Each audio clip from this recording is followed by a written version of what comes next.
Ang kwentong ito ay hango sa totoong buhay. Karanasan ito ni Pagaw. Taong 1969, Calbiga, Samar.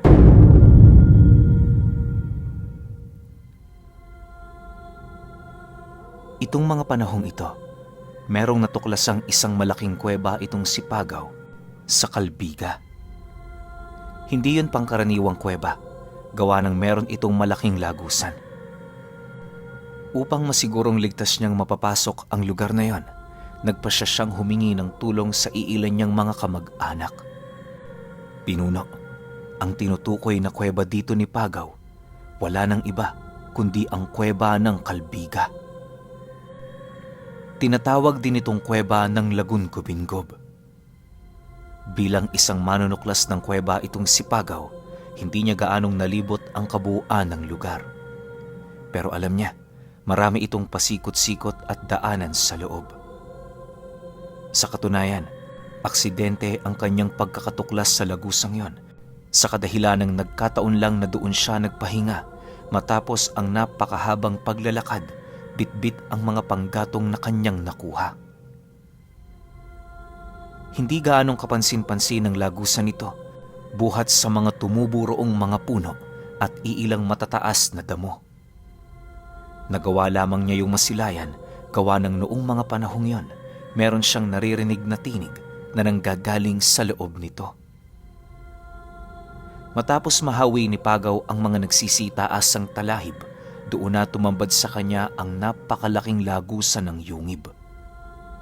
Dala ng takot at pangamba laban sa mga nilalang na hindi nakikita, iniwasan niyang mangahas na pumasok doon. Ang ginawa niya, agad siyang umuwi sa lugar nila upang maipagsabi ang tungkol sa kanyang nadiskubre.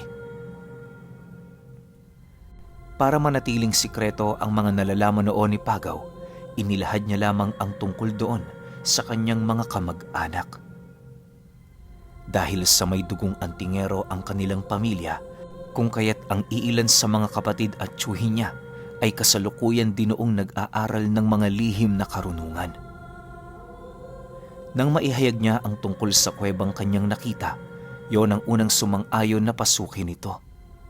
Halos inabot din ng 2 araw ang kanilang paghahanda, gawa ng ayon sa kanilang ama, sagrado ang kuwebang nasipat niya.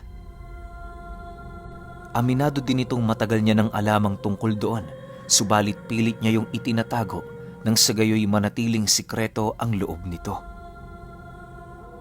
Bago nilisan nila Pagaw ang kanilang baryo, mariin naman silang inabisuhan ng kanilang ama ukol sa panganib na dulot ng kuweba. Pagaw, ang gagawin niyong ito ay hindi simple. May mga rason kami kung bakit namin ikinubli ang kuweba sa aming mga supling. Binabalaan ko kayo, kapag hindi kayo handa, huwag na kayong pumunta. Magdudulot lamang ito ng pagtatapos ng inyong mga buhay. Sa kabilang banda, kung desidido kayo sa inyong mga desisyon, may basbas kayo ng ating angkan. Gawin ninyo kung anong magpapasaya at magbibigay buhay sa inyong mga sarili. Alam ko namang hindi kayo aalis ngayon dito kung hindi kayo handa. Paalala ng kanilang padre de pamilya.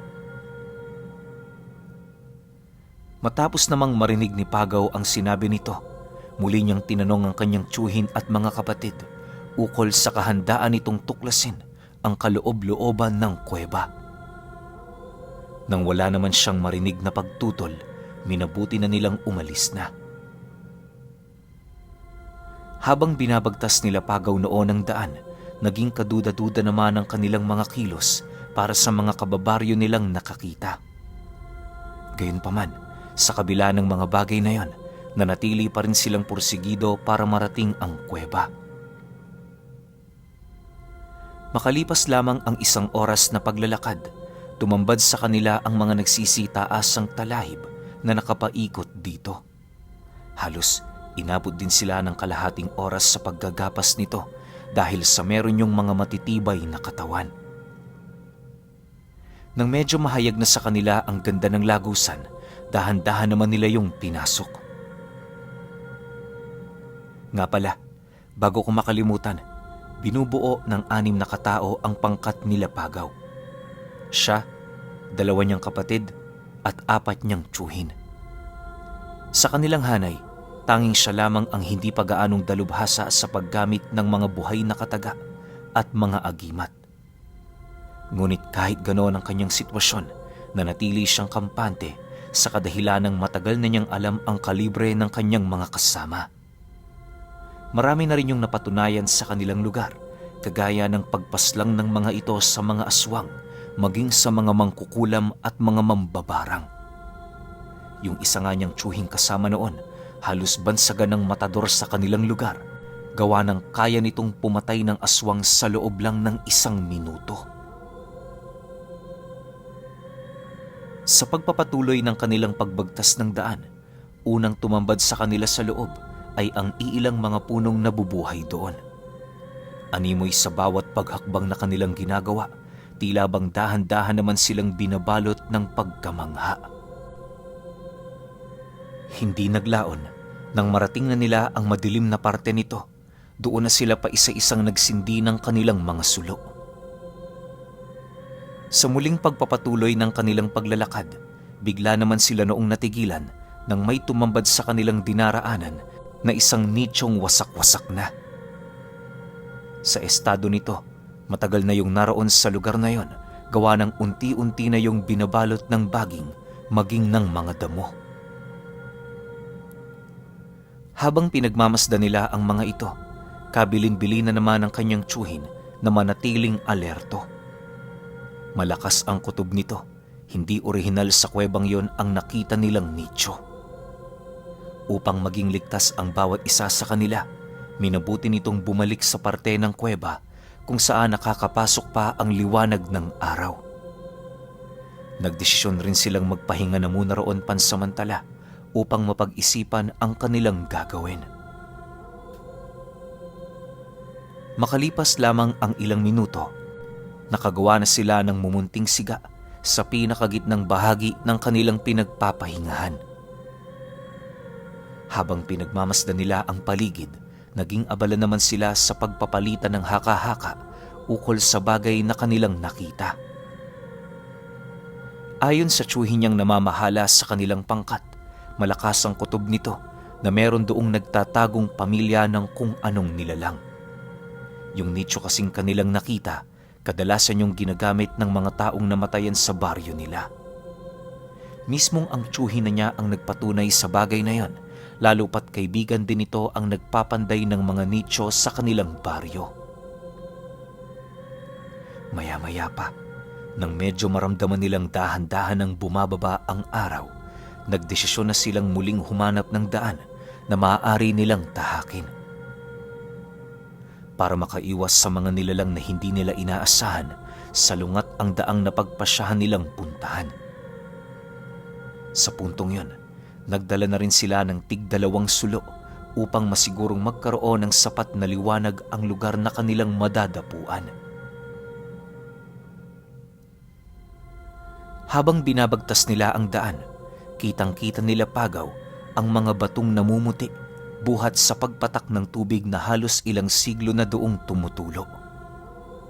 Napakadulas din ng lugar na yon, sa kadahilanang habang papalayo ng papalayo sila, nararamdaman nila ang kanilang paglapit sa parang nakatagong reserba ng tubig. Hindi naglaon, doon tumambad sa kanila ang kulay asul na tubig sa gilid na parte ng kuweba. Paglapat ni Pagaw ng kanyang sulo sa tubig na yon, bigla naman siyang napaatras nang masipat niya ang napakaraming kalansay sa ilalim nito. Hindi niya mawari pero pakiramdam niya, imbaka ng patay ang lugar na yon. Pagsilay naman nila sa kabilang ibayo ng animoy maliit na lawa, doon tumambad sa kanila ang butot balat na nilalang na nakatuwad na parabang umiinom ng tubig. Pagsilay naman ito sa kanilang kinaroroonan, dali-dali naman yung umangil sabay karipas ng takbo papalayo. Halos segundo lang noon ang dumaan matapos yung mawala sa kanilang mga paningin. Sa pagkawala ng nilalang na yon, walang pagdadalawang isip naman silang umatras Gawa ng kahit wala na ito, rinig na rinig pa rin nila ang boses nitong paulit-ulit na umaatungal. Pagbalik nila sa pinaka-entradang lagusan ng kuweba, doon tumambad sa kanila ang iilang mga nilalang na merong nanlilisik na mga mata. May mahaba din yung pangil sa kanilang mga bunganga at bawat isa sa mga ito merong butot balat na pangangatawan. Purong mga dahon lang din ang nakatakip sa kanilang mga kasarian, indikasyon na madalang lang yung magpakita sa mga baryo. Dahil sa mga nilalang na humarang sa kanilang daan papalabas, wala namang nagawa ang kanyang mga tiyuhin kundi ang bumunot ng kanilang mga sandata. Kabilin-bilinan nito sa kanila, huwag lumayo sa grupo nang sa gayoy hindi magkaroon ng pagkakataon ang mga nilalang na yon upang sila'y maatake. Habang hindi pa sumisiklab ang labanan sa pagitan ng kanilang mga panig, pilit namang sinubukan ng tiyuhin niya na kausapin ang mga ito. Wala kaming masamang intensyon sa ginawa naming pagpasok dito. Paraanin niyo kami ng mapayapa at aalis kami dito ng mapayapa. Pero kung sakali mang pagbalakan niyo kami ng masama, abay hindi namin kayo aatrasan. Wika ng tiyuhin niya na merong halong paninindak. Matapos nitong makapagsalita, itinarak nito sa lupa ang hawak-hawak nitong sundang, pagpapakita na meron din silang tinatangan na lihim na karunungan. Nang marinig naman ng isang matandang lalaki ang kanyang sinabi, humagikgik lang naman ito habang sumasagot sa kanya ng, Walang balak na masama. Ba't kayo pumasok rito at nangahas na tumuklas ng kung ano-ano? Nakita niyo ang imbaka namin ng mga buto. Ano na ang gagawin ninyo? Ipapakalat niyo ba ito sa baryo? Susunugin niyo ba ang tirahan namin sa halos humigit 3 siglo? Hindi namin pahihintulutan na gambalain niyo dito ang aming kapayapaan. Isang bagay lang ang maaaring mangyari sa ngayon. Laban sa pagitan ng ating mga panig hanggang kamatayan. Kasabay ng pag-uwika ng matanda, ay siya namang pag-angil ng iilan nitong mga kasama. Makalipas pa ang ilang minuto, napansin na din nila Pagaw ang pagsidatingan ng mga kasama nitong nanggaling sa kaloob-loobang bahagi ng yungib.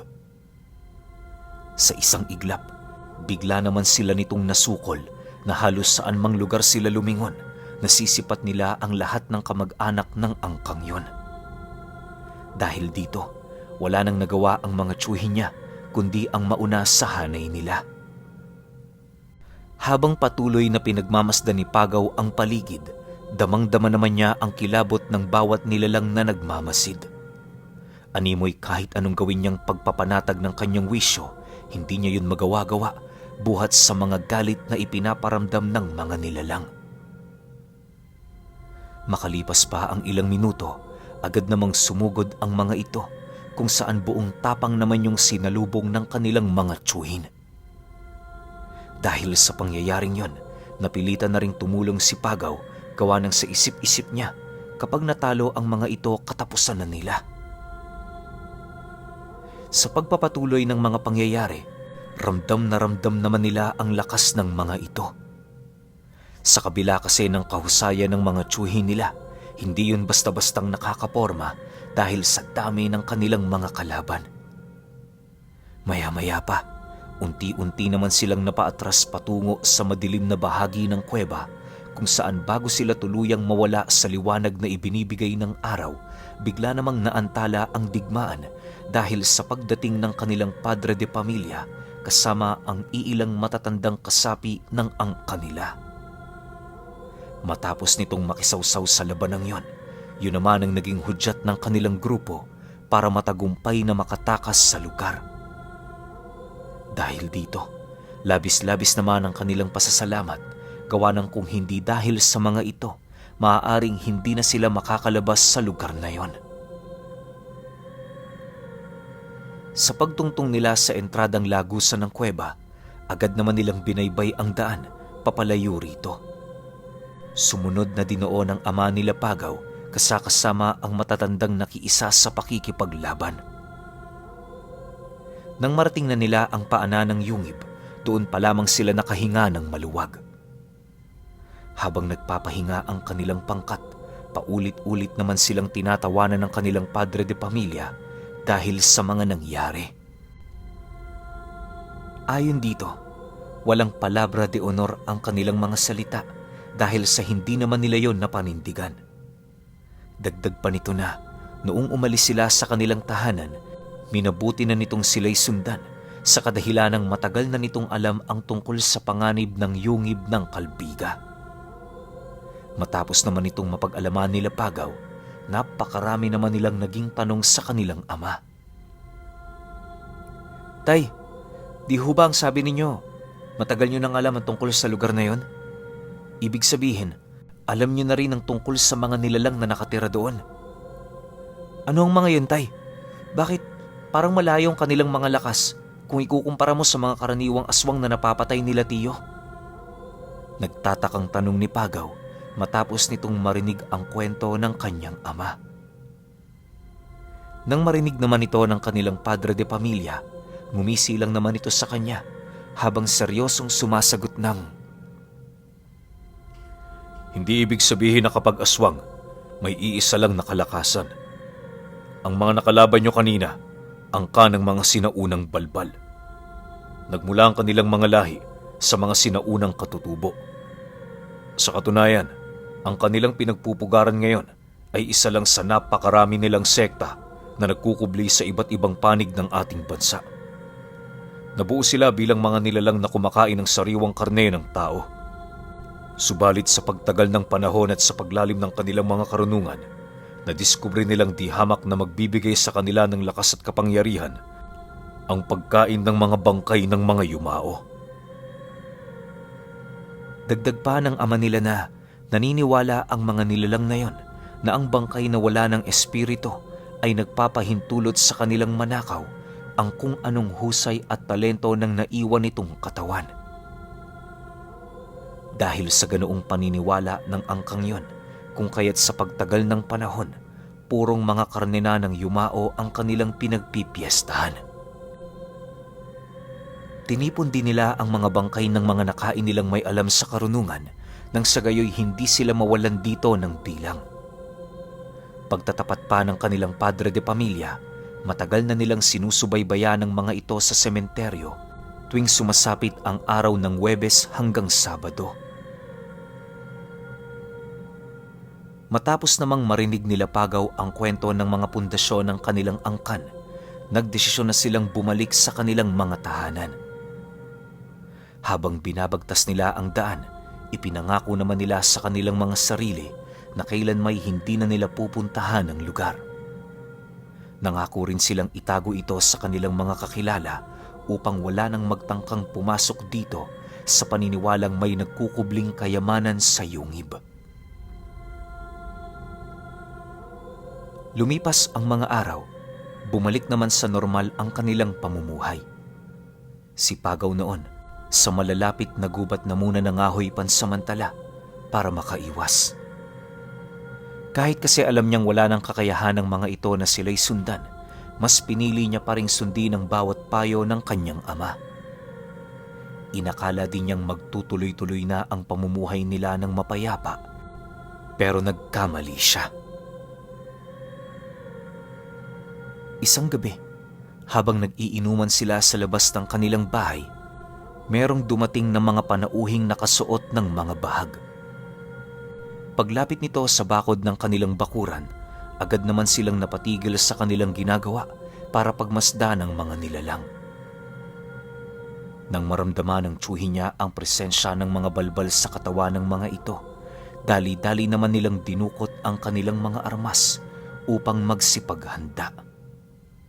Si Pagaw noon, nagmadaling binuksan ang pintuan ng kanilang bahay nang sa gayoy kapag nasipat niyang papasugod na ang mga ito, madali siyang makakapasok sa loob para makapagtago. Makalipas lamang ang ilang minutong pagmamasid, lumabas na rin ang kanyang ama na maaga pang nagpahinga. Pagharap nito sa mga sinaunang balbal na bumisita sa tahanan nila, agad namang nasipat ni Pagaw sa kamay nito ang isang baul na matagal na panahon na nitong itinatago. Maya-maya pa, dahan-dahan naman yung binuksan ng kanyang ama habang nagwiwika sa mga ito ng, Sana madala natin sa maayos na usapan ng sitwasyong ito. Kagaya ninyo, umiiwas din kami sa pakikipaglaban. Alam kong may nagawang pagkakamali ang mga kapatid at anak ko sa inyo. Nais ko sanang magbigay ng regalo, kapalit ng katahimikan ng ating mga panig. Nais ko makausap ang namumuno sa inyong pangkat. Papakitaan ko kayo ng isang bagay na kailan may hinding-hindi nyo matatanggihan. kasabay ng pagwika nito ay ang pag-abot naman ito ng baul sa kasama nitong matanda. Matapos yan, wala naman yung ibang ginawa kundi hintayin ang magiging kasagutan ng mga nilalang. Maya-maya pa, doon na sipat ng ama ni Pagaw ang isang matandang lalaking nakasuot ng salakot sa ulo. Pagtitig nito sa kanyang kinaroroonan, agad naman yung sumagot ng, "Ipakita mo ang iyong handog, nang sa gayoy maaari tayong makapag-usap ng mahinahon. Ang aking magiging reaksyon, ang magiging kasagutan kung nagustuhan ko ba ang inaalay nyo o hindi." Matapos naman itong marinig ng ama ni Pagaw, walang pagdadalawang isip naman itong binuksan ng baul kung saan doon tumambad sa kanila ang isang batong napakaitim na halos gahintuturo ang laki. Pagsilay naman ng matandang balbal sa ipinakita ng ama ni Pagaw, bakas sa pagmumukha nito ang animoy labis na pagkagulat. Sa isang iglap, dahan-dahan yung pumasok sa loob ng kanilang bakuran na para bang wala na yung iniisip kundi mapasakamay ang batong yon. Pagharap nito sa kanyang ama, agad naman yung nagtanong dito ng, "Saan mo nakuha ang bagay na ito? Paano?" Dahil sa nakakagulat na tanong ng nilalang, agad naman yung sinagot ng kanilang padre de pamilya ng, Ibinigay ito ng pundasyon ng inyong ninuno sa aming pamilya, pagpapakita na tayo'y magkakapatid, hindi sa dugo, kundi sa karanasan. Wala tayong dapat pag-awayan. Matagal na panahon na din namin kayong pinoprotektahan. Sana, ang batong ito ang magsilbing tagapamagitan sa ating mga sigalot na kinakaharap. Nang marinig naman ng nilalang ang sinabi ng kanilang ama, agad naman itong ikinubli ang totoo nitong anyo. Sa pagbalik ng wangis nitong tao, lahat ng tiyuhi ni Pagaw ay hindi maiwasang mapabuntong hininga. Paisa-isa na din nilang ibinaba ang kanilang mga sandata gawa ng nararamdaman nila ang kawalan ng interes ng mga nilalang na makipaglaban. Makalipas pa ang ilang minuto, dahan-dahan namang kinuha ng balbal ang bato. Hinalikan yon ng 3 beses, sabay balik sa baul na pinaglalagakan nito. Pagkasarado nito ng takip ng baul, agad naman yung tumalikod sa kanila habang inilalahad ang nalalapit nilang pag-alis sa kuweba. Naniniwala ang mga nilalang ngayon, malapit nang matuklasan ang kanilang tahanan kung kaya't kinakailangan nilang makahanap ng bagong pagpupugaran. Nangako rin ng mga ito na sa oras na merong mangyari sa pamilya nila Pagaw, hindi sila magdadalawang isip na tumulong dito. Bago nito tuluyang nilisan ang kanilang tahanan, inilahad nito sa kanila na bumalik sa kuweba pagkaraan ng 2 buwan para kunin doon ang iilang piraso ng mga ginto. Sa kanila na yon ipinamana ng mga nilalang pagpapakita ng pagsisisi ukol sa pagtangka nito sa kanilang mga buhay. Dahil sa ibinigay nito sa kanilang pamilya, dahan-dahan namang umangat ang pamumuhay nila. Ang mga gintong yon ang nagsilbing daan para kay Pagaw para hindi na mangahoy pa sa mga gubat. Sa paglipas pa ng maraming taon, tuluyan na ngang nawala ang presensya ng mga nilalang sa kanilang lugar. Ngunit kahit hindi na nila yon nakikita, hindi nila maipagkakaila na paminsan-minsan nararamdaman nila ang pagdaan ng presensya ng mga ito sa lugar nila. Pero alam niyo ba, na kahit sa pagtanda noon ni Pagaw, hinding-hindi pa rin niya makakalimutan yung bagay na hindi kayang tanggihan ng mga balbal.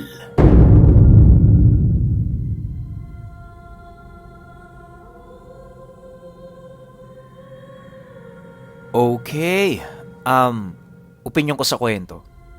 Ang ganda lang nung ending, no? Nung isipin niyo kaya siguro nila tong talunin yung angka ng mga balbal na to. Actually, sinaunang balbal nga 'di ba? Yung pala yung balbal, no? Ngayon ko lang nalaman na yung history nila, kinakain pala talaga nila yung mga sariwang karne ng mga tao. Kaso nga lang siguro may mga balbal na nadiskubre na kapag kumain sila ng mga karne nung patay na, mas malasa yun, tsaka yun nga, nasisip-sip nila kung ano man yung abilidad ng taong yun. Kaya alam nyo, nakakatakot kalaban tong mga balbal kasi hindi natin masasabi na baka sobrang dami ng kinain nito ng mga antingero, mangkukulam, o aswang. Kasi itong mga balbal, para tong scavenger Basta patay yung isang nilalang, kay aswang man yan o anumang lahi yan, kakainin nila yun. Kaya nakakatakot kalaban tong mga balbal na to. Pero yun nga, curious ako kung ano yung bato na yon. Pwedeng kayamanan ng angka nila, pwedeng bertudyo ng mga sinauna pang ninunuan ng mga balbal na to. Kaso hindi natin masasagot yan kasi nga isang episode lang to Pero ako, okay lang ako na 1F to kasi sobrang ganda nung closing, yung walang nangyaring patayan sa magkabilang panig. Alam niyo, meron man sa mga balbal pero hindi ganun kalala, hindi na humantong sa ubusan lahi. Kaya para sa akin, goods to. Kayo pa rin. Kung may opinion kayo sa kwentong ito, comment nyo lang sa baba. Yun lang. Hanggang sa susunod na kwento. Salamat.